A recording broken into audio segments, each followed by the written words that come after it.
누가복음 1장 26절 말씀부터 30절 말씀까지입니다. 여섯째 달에 천사 가브리엘이 하나님의 보내심을 받아 갈릴리 나사렛이란 동네에 가서 다윗의 자손 요셉이라 하는 사랑과 약혼한 처녀에게 이르니 그 처녀의 이름은 마리아라.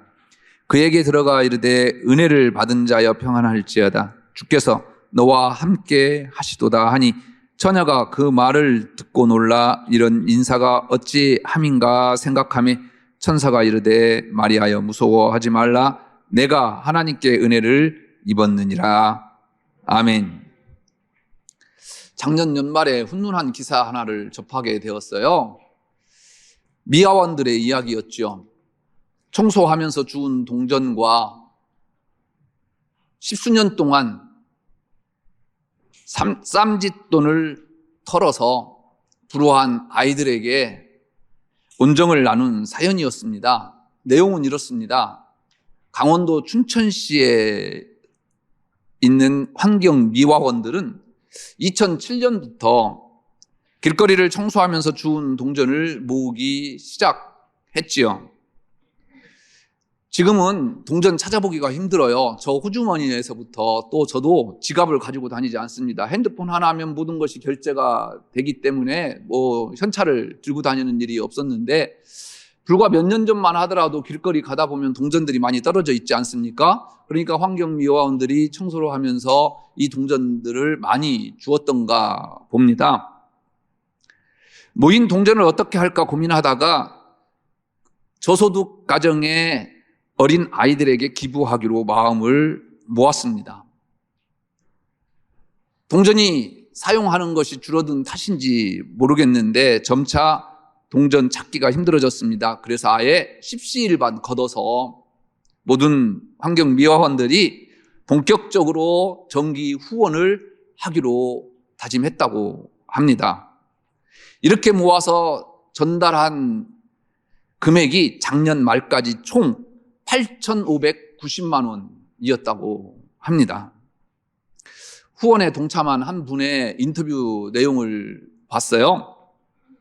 예전에는 미화원이 아닌 청소부로 불리는 열악한 조건에서 일했는데 요즘은 많이 좋아졌다.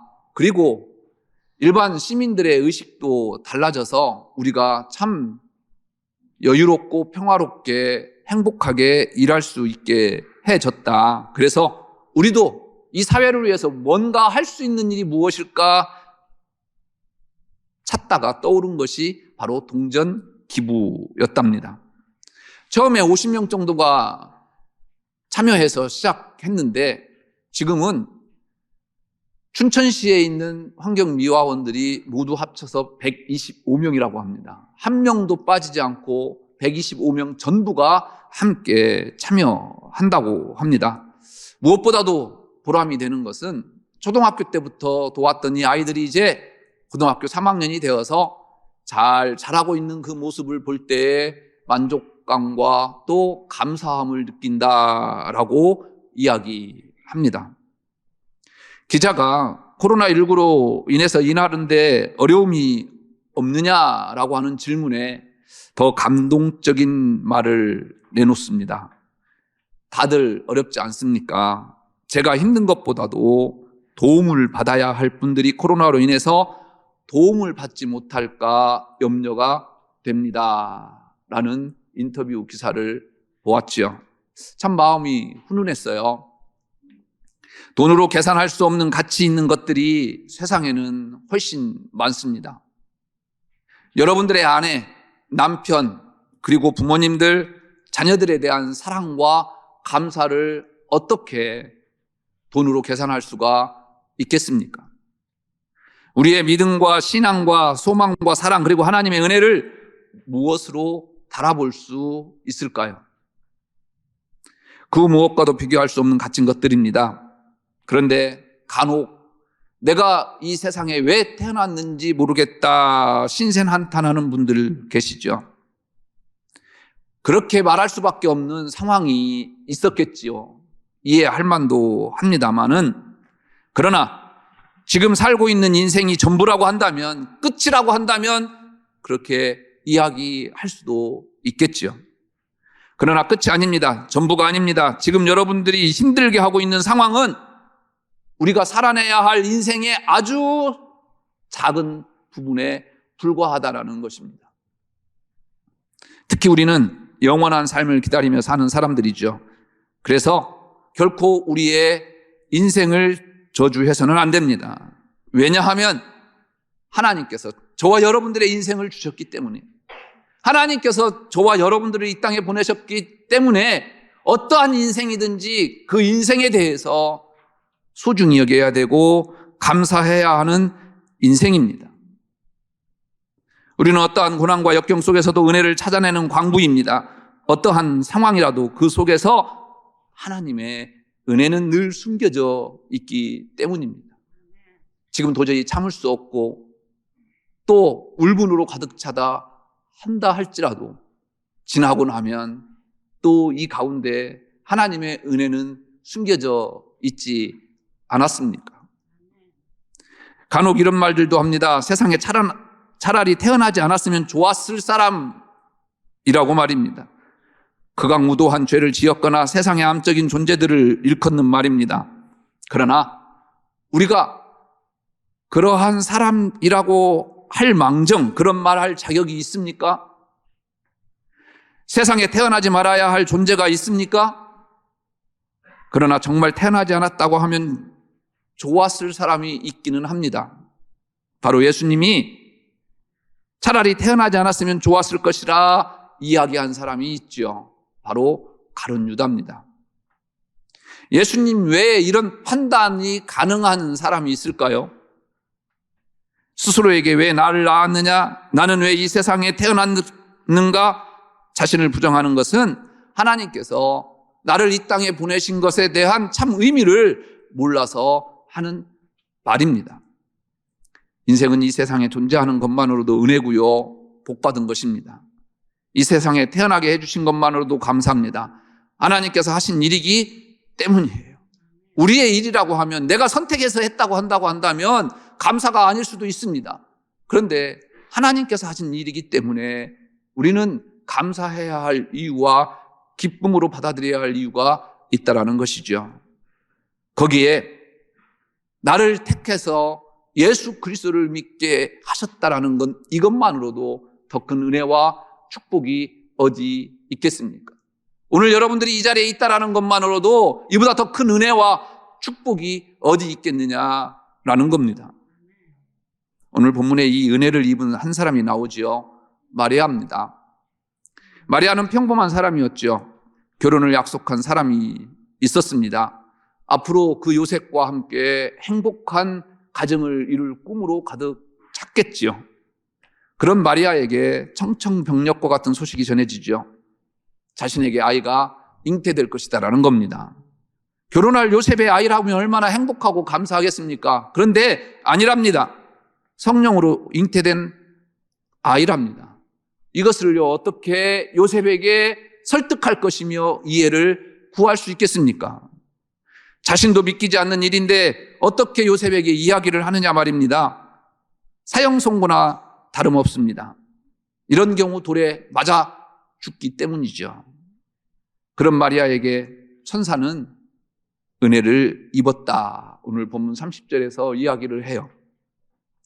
결혼도 하지 않고 남자도 알지 못하는 여자가 임신했다는 것도 받아들일 수 없습니다. 하물며 그렇게 임신한 여자가 은혜를 입었다? 말이 되지 않습니다. 당연히 마리아는 그 천사에게 나는 남자를 알지 못하니 어찌 이 일이 있으리까? 라며 놀랍니다. 당연하지 않습니까? 어떻게 받아들입니까? 하나님의 아들인 예수를 잉태했으니 결과적으로는 참 영광이죠. 그래 집사님 머리 끄덕끄덕했죠. 마리아 아닌 게 얼마나 큰 은혜예요. 축복이에요. 마리아라고 하면 어떻게 하실래요? 어떻게 받아들이겠어요? 그런데 왜 천사는 이러한 마리아에게 은혜라 이야기하는 것일까?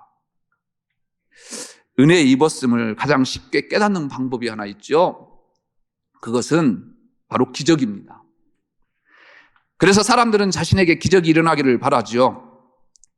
그런데 한번 여기에서 이 기적에 대해서 심각하게 한번 생각해 보시죠. 기적이 무엇입니까? 내가 지금 죽게 생겼어요. 살기를 간절히 원합니다. 그래서 나를 하나님께서 놀라운 기적으로 살게 했어요. 이게 기적 맞죠? 그렇죠. 내 입장에서는 기적 맞습니다. 그런데요, 엄밀하게 내 자신만을 위한 기적이 참 기적일까? 아니요. 저는 분명히 아니라고 생각합니다. 여러분들에게 힘주어 이야기할 수 있습니다. 가장 기적의 중요한 키포인트는 무엇이냐? 하나님의 영광을 위해서라는 거예요. 나의 이 고침으로 말미암아 하나님 앞에 영광을 드려야 된다는 거예요. 그런데 이 기적과 하나님의 영광 사이에 매개체 역할을 해주는 하나의 단어가 있습니다. 그게 무엇이냐? 순종. 순종이라고 하는 이 매개체가 있어야 그 하나님 앞에 영광을 올려드리게 되는 거고요. 나에게 이 놀라운 하나님의 기적의 역사가 다른 사람들에게 영적인 영향력을 가져다 줄 수 있다라는 것입니다. 이 영적인 영향력을 끼치지 아니하고 순종의 그 역사가 일어나지 않는다고 한다면 그저 그 기적은 단순히 자신의 삶에 머무르게 되고 끝나게 됩니다. 이것은 은혜가 아닙니다.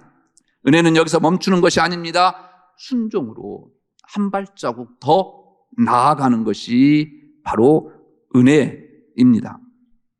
자신에게 기적 같은 일이 일어나고 복받은 일이 생겼다고 한다면 그 기적을 통해서 하나님 앞에 더 순종으로 나아가야 하는 겁니다.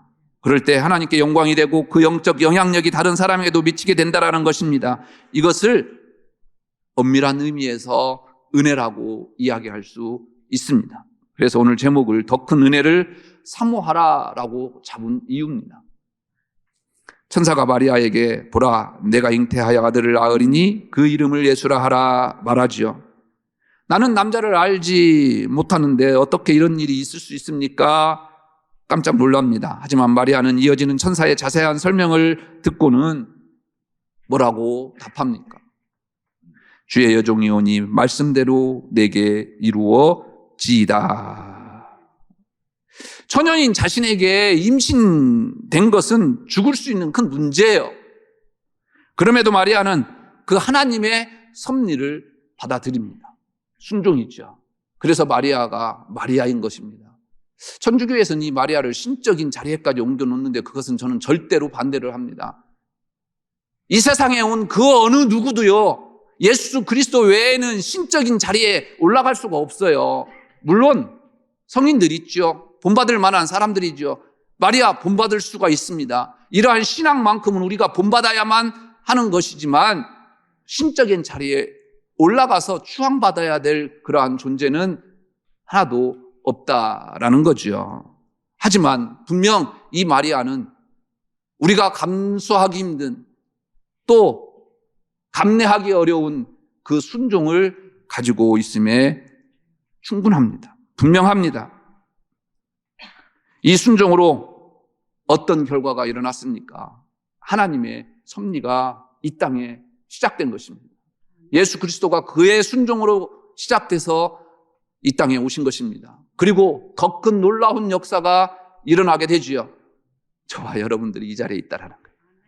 저와 여러분들이 그 예수 그리스도로 인하여 구원을 받고 영원한 삶을 살아가는 시발점이 되었다라는 것입니다. 그렇습니다.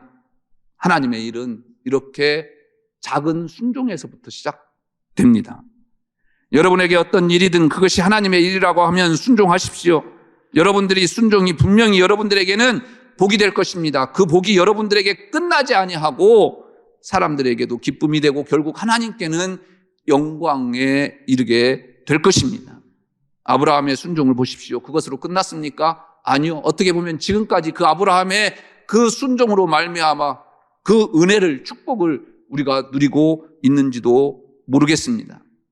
여러분들의 이 받아들임으로 여러분들의 교회가 여러분들이 섬기시는 직장이 여러분들의 가정이 여러분들의 자녀가 하나님의 복된 은혜의 삶 되기를 주의 이름으로 축복합니다. 은혜라고 하는 말에는요, 뭔가를 받았다라는 뜻이 또 함축되어 있죠. 그래서 이 은혜를 늘 함께 사용하는 단어가 있죠. 은혜를 받았다. 세상 사람들은 이것으로 끝나요. 은혜 받은 것으로. 그러나 그리스도인이라고 한다면 그 다음에 행위가 따라야 한다라는 겁니다. 무엇입니까? 드리는 행위입니다. 마리아는 자신이 하나님께 은혜를 입어 예수님을 잉태하게 되었습니다. 정말 말로 표현할 수 없는 은혜죠. 그런데 이 마리아에게는요, 득이 되는 게 없습니다. 돈이 되는 것도 아니고 출세하는 것도 아닙니다. 그런데 낳은 이 아들 예수로 인해서 효도를 받았다고 한다면 그거에 대한 대가를 또 보상을 받게 되었겠지요. 그런데 그것도 아닙니다. 예수님은 말 그대로 인류를 위해서 드려져야 합니다. 자신의 몸을 통하여 왔다가 가실 분입니다. 십자가상에서 예수님께서 어머니 마리아에게 하신 말씀 기억하십니까?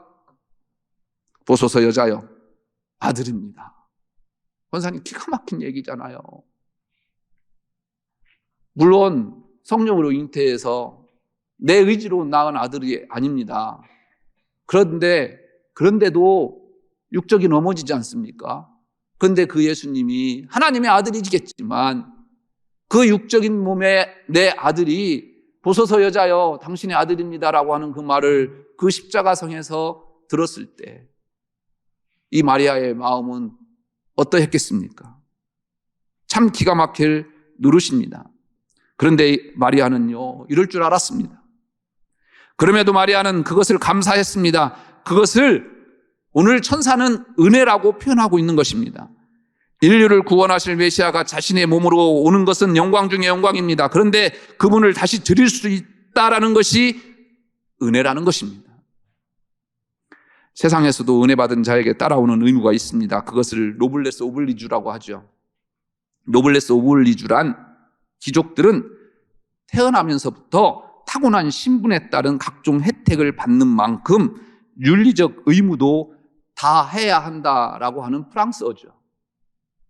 현대 사회에서 권력자나 경제 대표자들이 자신들의 노력해서 그 위치에 올라왔다고 생각할 수 있겠지만, 그러나 그 뒤에 숨어있는 수많은 노동자들과 약자들의 수고가 있었습니다.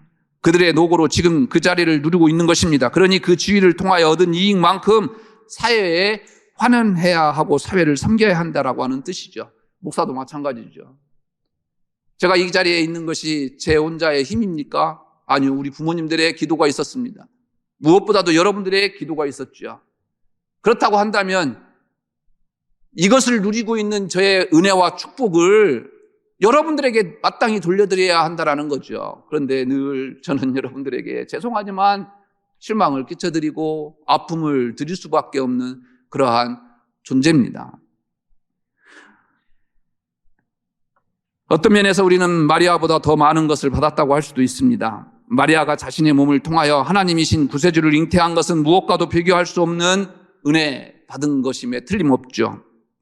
마리아는 받은 것보다 고통이 더 큽니다. 그러나 우리는 아무런 고통도 아무런 수고도 없이 예수 그리스도의 하나님의 일방적인 선택으로 말미암아 그 구원의 반열에 서 있다라는 것입니다. 하나님의 자녀가 되었습니다. 이보다 더 큰 은혜가 어디 있겠습니까? 그렇다면 이렇게 큰 것을 수고 없이 받았다고 한다면 무엇을 드려야 할까요? 노블레스 오블리주의 정신에 비춰봐도 우리는 그 은혜에 뭔가로 환원해야 하고 보답해야 합니다. 이것이 은혜 받은 자의 정당한 의무인 것입니다. 여러분들은 지금 하나님 앞에 무엇을 드리고 계십니까? 은혜는 너무도 좋은 것이지만 시간이 지나면 감동이 사그라들고 식어지기 마련이죠. 내가 받았던 그 은혜 때를 한번 생각해 보십시오. 그 은혜가 계속해서 이어지고 또 은혜가 또 발생된다고 한다면 얼마나 좋을까요? 그런데 우리의 인생은 그렇지가 않습니다. 은혜 받았을 때도 있고요, 시험 받았을 때도 있고요, 시련을 통해서 고난의 길을 걸어야 할 때도 있다라는 거죠. 그런데 저와 여러분들은 어떠한 상황 속에 있다 할지라도, 비록 그 골짜기를 걸어간다 하더라도 하나님의 은혜 없이는 살아갈 수 없는 종들이죠. 그래서 그 하나님의 은혜를 떠날 수가 없어요. 그 하나님의 은혜가 늘 우리와 함께 있어야만 합니다. 그러려면 그 하나님의 은혜를 붙잡아야 됩니다. 이 하나님의 은혜를 붙잡는 것이 무엇일까? 깨달음입니다. 우리의 생각입니다.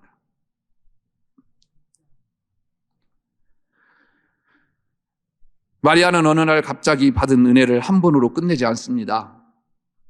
사는 동안 아들 예수를 통해서 메시아의 은혜를 체험했습니다. 12살 때 일을 기억하십니까? 예루살렘에 부모와 함께 예수님께서 예루살렘 성전에 가셨지요. 돌아오다 보니까 아들이 없어졌네요. 부모가 이제 돌아온 길을 거슬러서 예수를 찾지요. 성전에 예수님이 있었습니다. 그래서 부모는 왜 여기가 있느냐라고 나무라지요. 그때 예수님께서 뭐라고 이야기하십니까? 어찌하여 나를 찾으셨나이까? 내가 내 아버지 집에 있어야 될 줄을 알지 못하셨나이까? 마리아는 예수님의 이 모든 말을 마음에 두었다고 성경은 기록합니다. 마리아는 예수님께서 성령으로 자신의 몸에 잉태된 것을 천사를 통해서 깨달은 이후부터 줄곧 자기의 아들이지만 이 예수님의 메시아됨을 주목하고 있었을 것입니다. 그리고 순간순간 예수님께서 메시아라고 하는 사실을 깨달았습니다. 그러니까 그 아픔 가운데서도 예수님의 가는 길을 막지 아니하시고 예수님의 그 길을 끝까지 지켰던 마리아의 모습이 여러분들의 모습이었으면 좋겠습니다. 이런 깨달음은 마리아로 하여금 은혜가 충만케 했습니다. 그래서 예수님께 닥치는 어떠한 고난도 그 은혜가 있었기 때문에 마리아는 감당할 수 있었습니다. 가나의 혼인잔치에서 포도주로 변했던 사건 기억하시죠? 마리아는 예수님께서 해결해 주실 것을 기대했습니다. 예수님께서는 여자여 나와 무슨 상관이 있나이까? 내 때가 아직 이르지 아니하였나이다 하십니다. 그럼에도 마리아는 하인들에게 뭐라고 이야기하십니까? 너희에게 무슨 말씀을 하시든지 그대로 하라. 마리아는 이렇게 예수님께서 메시아라고 하는 것을 기억하고 늘 깨우침으로 살아 있었다라는 것입니다. 순간순간 그 깨달음으로 고백하며 살아갔습니다. 그래서 마리아에게는 은혜가 지속될 수 있었던 것입니다. 인생을 괴롭히는 고질병에 점 하나를 찍으면 고칠 병이 됩니다. 연약하고 작은 마음심에 작은 줄 하나만 그으면 무엇이든지 반드시 할 수 있다라고 하는 반드시 필자가 됩니다. 시도해 보지도 않고 불가능이라고 생각하지요. impossible. 그런데 그러한 불가능에 점 하나를 찍으면요, 나는 할 수 있다로 변합니다. I'm possible. 우리를 짓누르는 빛에 점 하나를 찍어보면 세상을 밝히는 빛이 됩니다.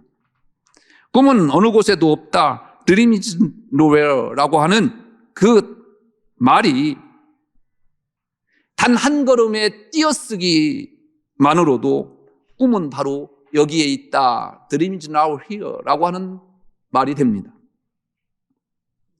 이렇게 부정적인 것에 찍는 긍정의 방점은 다른 곳에 있는 것이 아니라 우리의 마음 속에 와 있습니다. 이미 하나님께서는 그 마음을 우리에게 주셨습니다. 은혜라고 하는 방점으로.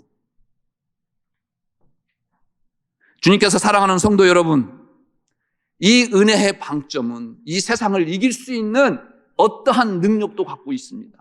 어떠한 어려움과 역경에 처했다 하더라도 이 하나님의 은혜로 한다고 한다면 헤쳐나가지 못할 일이 없습니다. 여러분들이 주저앉을 수 없습니다. 다시 일어날 수밖에 없습니다. 왜냐하면 하나님은 우리에게 이 은혜를 풍족히, 아주 풍족히 주시기 때문입니다. 이 은혜가 여러분들에게 머무르시기를 주의 이름으로 축복합니다. 주님께서 사랑하는 성도 여러분, 우리도 은혜를 입었습니다. 여러분이 받은 그 은혜에 머물지 않고 더 큰 은혜를 사모하십시오. 그러기 위해서 순종하십시오.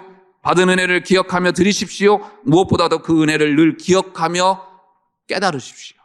그럼 그 하나님의 은혜가 여러분들 것이 되고 더 큰 은혜로 다가오게 될 것입니다. 기도하겠습니다.